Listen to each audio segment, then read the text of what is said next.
Kailash colony मामले में 27 नवंबर 2019 को पूर्वी दिल्ली नगर निगम के सादर उत्तरी जोन के भवन विभाग द्वारा लोनी रोड स्थित कैलाश कॉलोनी में अवैध रूप से बनाई जा रही 30 अवैध निर्माणों को जमींदोज कर दिया था। यह कॉलोनी विवादित जमीन पर बनाई जा रही थी। दरअसल कैलाश कॉलोनी पर मालिकाना हक को लेकर पिछले कई वर्षों से दो पक्षों के बीच विवाद चल रहा है। विवादित जमीन का मामला दिल्ली हाई कोर्ट में भी चल रहा है। इस मामले पर कैपिटल लैंड बिल्डर के मैनेजर मनोज बंसल ने क्या बताया, सुनिए। कैलाश कॉलोनी का जो मामला था, जो फर्जी डायरेक्टर बने थे अनुराधा चौधरी, उसके खिलाफ दिल्ली पुलिस की अपराध शाखा ने चार्जशीट फाइल कर दी है कोर्ट के अंदर। शाहदरा CMM के पास 9 लोगों के खिलाफ इसमें चार्जशीट फाइल करी है। एक तो अनुराधा चौधरी और जो यहाँ के लोकल एजेंट थे जिन्होंने भोले वाले लोगों को ठगा और उनके पैसे लगाए, उनको प्लॉट बेचे, उन सब के खिलाफ दिल्ली पुलिस की अपराध शाखा ने चार्जशीट फाइल कर दी है। अब ये लोगों के ऊपर है कि वो अनुराधा चौधरी के ऊपर मुकदमा करते हैं या उसके साथ मिले हुए हैं। ये तो लोगों को पता होगा कि लोग उस पर क्या कार्रवाई करते हैं। पुलिस ने तो अपनी चार्जशीट फाइल कर दी है कि वो कभी कैपिटल लैंड बिल्डर की डायरेक्टर नहीं रही है। इस जमीन के बारे में किशोरी लाल ने कहा कि जो भी मान्य अदालत का फैसला आएगा उसका वे स्वागत करेंगे, वही मान्य होगा और उसी के आधार पर वे जो भी प्लॉट खरीदार है उनको स्वामित्व हक प्रदान करेंगे। का सवाल है, ये 1961 में तय हो गई थी, उस वक्त हम नहीं थे। GS कश्यप कंसल्ट ने कराई थी।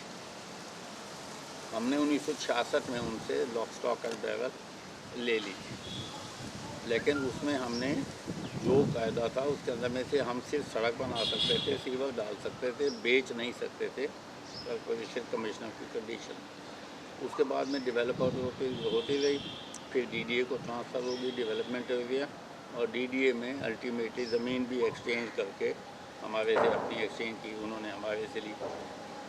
और फिर वो 89 के अंदर में से उन्होंने कंप्लीशन सर्टिफिकेट दिया, तब हमने रजिस्ट्रियाँ शुरू की।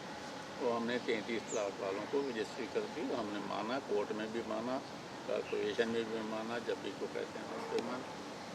तो इसमें लेकिन ये लोगों ने 2004-5 में फर्जी डायरेक्टर बन गए। फर्जी शहीद मेमोरियल सोसाइटी हो गई, बाप के सिग्नेचर किए, माँ के सिग्नेचर किए, वो सब कुछ हो गया। अब वो कोर्ट ने जो ऑर्डर किए उसको हम तो मानते हैं, अभी तक वहाँ पे चला, कोर्ट के ऑर्डर के हिसाब से चल रहे हैं। हमने कोई प्लॉट बेचते भी नहीं, बेच भी नहीं सकते, बेचना चाहते भी नहीं है। जितनी पुरानी जिनकी हैं बुकिंग हैं उनको हम करेंगे वहाँ पर। उसको डिमोलिश तो हो गए, अब उसके बाद में अब वो कर नहीं सकते, कुछ है नहीं। बहुत सी केसेस तो उनके खिलाफ हो गए, डिसीजन हो गए। जैसे 33 उन्होंने रजिस्ट्रियाँ की थी, 34 तो नॉनेस्ट हो गई सुप्रीम कोर्ट, तो 34 प्लाट वो निकल आए। अब उसका ये है कि वो टेक्निकली वो हो गए वहाँ पे, उसी बात में कि हम तो परचेजर हैं। तो कोर्ट ने कहा अभी तुम जानो, वो जाने, इनसे क्या था, कैपिटल लैंड बिल्डर से क्या था, आप जानो वो जाने। कोर्ट ने कहा कि तुम उनके पैसे जमा कराओ, उनका पैसा भी नहीं जमा कराए। अब 9-10 करोड़ रुपए तो उन्होंने वसूल किया ही था, तो वो भी अभी तक जमा नहीं कराया। तो उसके बाद में कुछ और प्लाट करके दिए, बेच दिए थे 10-15, वो भी कैंसिल हो गए वहाँ पर। इस तरह से कैपिटल लैंड बिल्डर इस जमीन पर अपना दावा जता रहे हैं। अब देखना होगा कि फैसला किस हक में आता है। योगेश कुमार, तेज निगाहें, दिल्ली।